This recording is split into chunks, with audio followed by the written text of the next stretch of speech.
All right, welcome. Happy to have you along. So, Joe Biden, we remember that disastrous debate where everybody's looking, going, what in the world is going on with him? Well, apparently, his wife was saying the same thing, watching the debate, wondering if her husband was having a stroke. This is her interview with CBS News. Horrified as you saw it unfold? I wasn't horrified, I was frightened because I had never, ever seen Joe like that before or since. Never. Or since? Yes, or You've since. never seen him like Never. that? No. What happened? I don't know what happened. I mean, as I watched it, I thought, oh my God, he's having a stroke. And it scared me to death. But remember when she told him after the debate how great he did? Joe, you did such a great job. You answered every question. You knew all the facts. And let me ask the crowd, what did Trump do? Lie!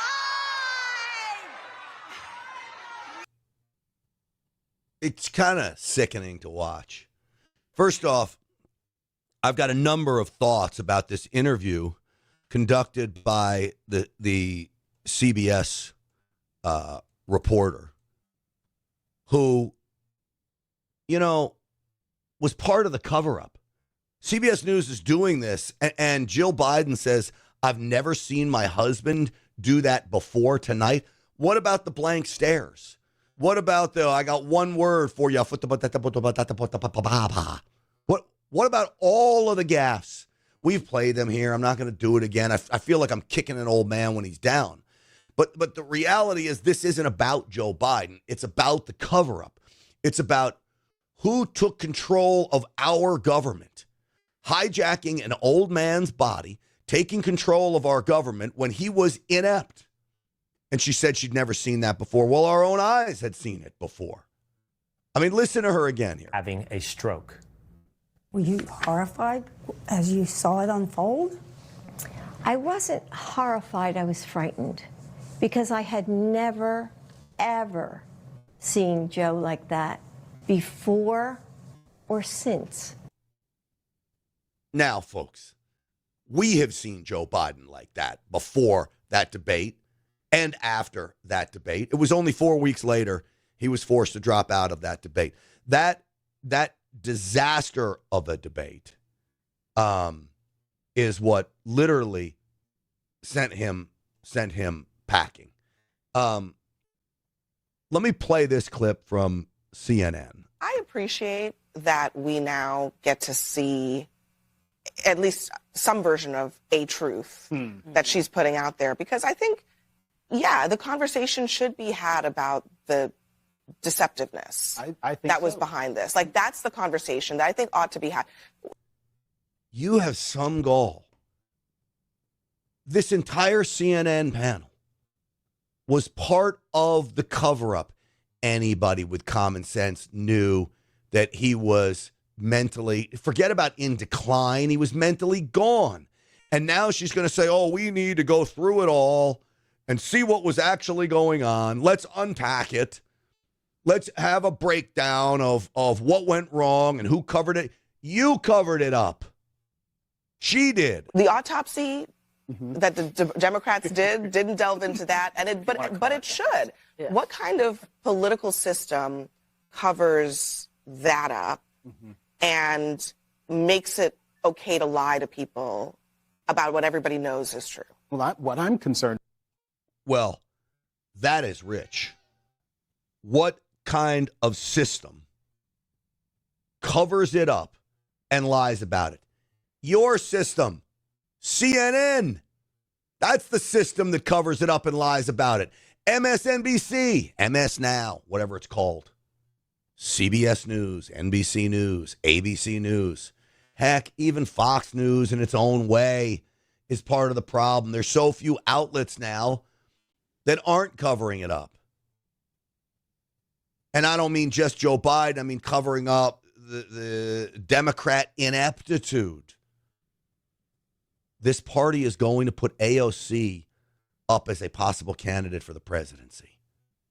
AOC, Alexandria Ocasio-Cortez, a former bartender.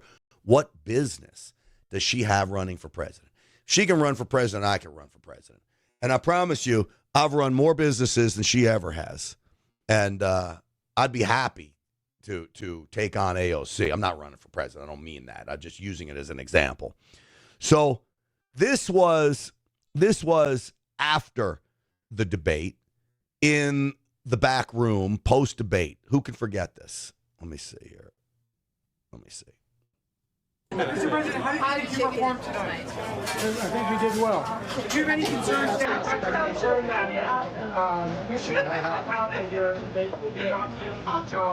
your voice, your performance tonight? Do you have any concerns about your performance? No, I think it's hard to debate a liar. New York Times pointed out he made lied 26 times. Big lies. You can tell it. So there's where he's starting to get asked the questions. No, he thinks he performed well. You know, you can hardly talk. It's hard to debate a liar. It's hard to debate someone that's smarter than you. It's harder to debate someone that's sharper than you. And it's harder to debate someone whose policies are just flat out better than yours. And when the policies are flat out better, there's not much that you can do about it. So this is CNN again. Joe Biden seems a little amused by that, that clip. Jamel, okay, your instant reaction to the Joe Biden. You know, we talked about this a little bit in the last segment. When you lie to people right to their face, they have a tendency to not trust you. Mm-hmm. And, you know, a lot of people knew something was wrong with Joe Biden. I went to a dinner in Detroit, an AACP dinner. He was the guest speaker. His speech was great, but seeing him just make the walk to the stage, I was concerned. I was like, hey, this dude doesn't look right. All right, so you're on CNN now. Did you not have a platform to talk about that then? And my assumption is she didn't. My assumption is everybody just looked the other way and let the elder abuse continue and let the treason being perpetrated against the American citizens by literally hijacking the Oval Office continue. If media commentators like this would have spoken up and would have started asking questions, Joe Biden would have never been in that position. In fact, he never would have been president. We were calling this out even before the first election that was stolen, which we will talk about in a moment. Now, the cover-up, the name of this is The Cover-Up Continues. And the reason why I say the cover-up continues in all of this is because Joe Biden has tapes that he gave the book writer. And he was interviewed in those tapes. Well, the DOJ has those tapes. They're ready to release those tapes to the Senate Select Committee investigating all of this. He's suing to have them sealed.